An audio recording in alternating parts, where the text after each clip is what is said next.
had to walk out because I was screaming so loudly. But the speech isn't about me. Elsa didn't really have to say much to make it clear to me that Corey was the one. All the signs were there, everything they did together, and how her face would light up when he was around.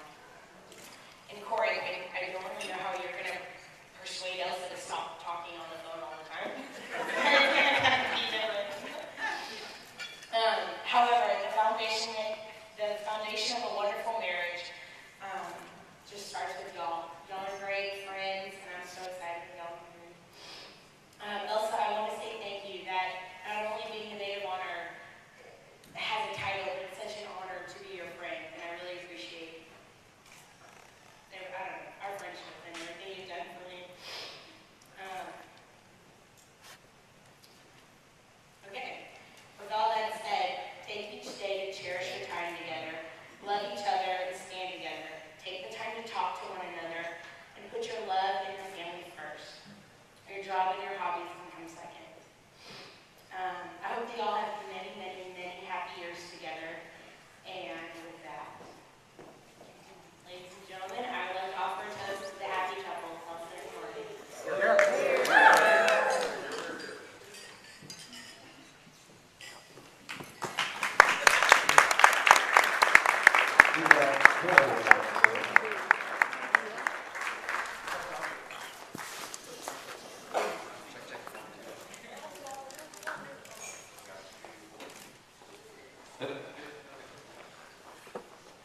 Hello, my name is Kelly O'Donnell. I am Corey's brother, and also his best man. As brothers, I'm not necessarily sure who's best, but tonight I'll take that tonight. And obviously, all of us came here to celebrate Corey and Elsa's wedding vows. My father gave a speech last night. I do not have the skills in speech making, so mine's written down, unlike his was very professionally improvised and put together. And, so anyways, starting off with Corey and Elsa. Elsa, you're a beautiful bride. Corey, clean up nice. No hat. My wife and I were fortunate. We were actually married almost a little over a year ago, and that was the last time I saw Corey in his suit. Before that, I'm pretty sure my mom was dressing him, so enjoy that. Elsa, so you signed on to spend the rest of your life with Corey, which means having to live with Corey. The only other people that can identify with this experience more are his family members. I used to share a room right next door to him, so here we go. Again, just wanted to sort of give you, many of this you've already learned, some things maybe you haven't, so just a little bit of guidance kind of going forward. Starting out with Corey's diet. As most of us know, there are 4 or 5 basic food groups. When I was growing up, there were 4, I guess now there are 5. The doctors in the corner can probably confirm 4 or 5. But anyways, Corey, however, only recognizes 2 of these. That would be dairy and meat. Elsa, you may struggle to find some variety, in your very food life. That's okay. We did notice that Corey stays true to form, as there's plenty of meat on tonight's menu. However, Elsa, you must be making some progress because there isn't a side of cheese, which happens to be one of Corey's favorites. My wife and I actually showed up tonight expecting to be served prime rib with a side of chips queso. As far as the future goes, you may want to start slow by taking some of the other food groups, such as vegetables, and covering those in cheese. Kind of moving on from the basics of diet to the basics of transportation. If I've done the math right, Corey's actually currently on his 7th vehicle. And there's actually a story behind each one's last day on Earth. A small few of these died of natural causes, but if you happen to be in law enforcement, most of these would be considered homicides. Thinking optimistically, if the 2 of you live to be 90, you're going to have a lot of variety in vehicles. So, one that comes to mind happens to be a 1987 lime green Buick Century, which she decided to take mudding in an abandoned field near the house Corey and I grew up in.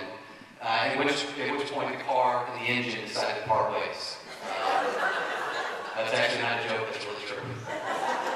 And actually to this day, Corey still tries to convince us that was an act of God.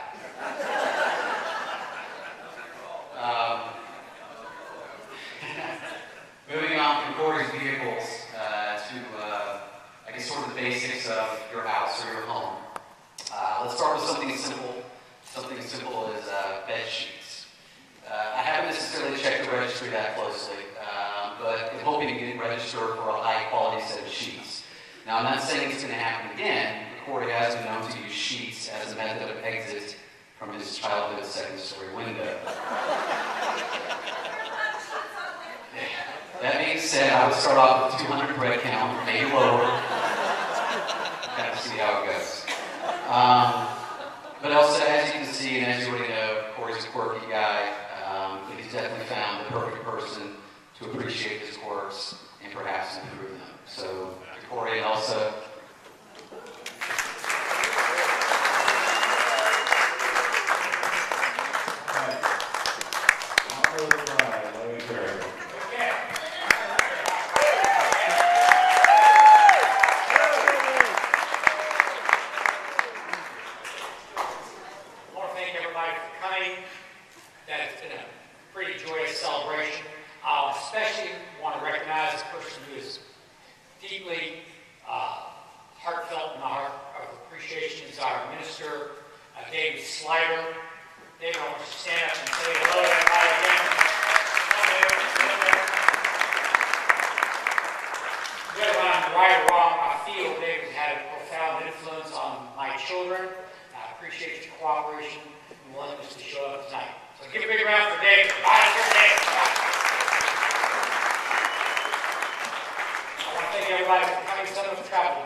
understanding the mythology and whatever it is, Cupid was blind. So when he shot arrows, Cupid didn't know he was shooting except in his mind. Love looks not with the eyes, but with the mind. Over the course of your life together, that is going to be your charge. Look at love with your mind and not with your eyes. You're here to Elsa and Corey.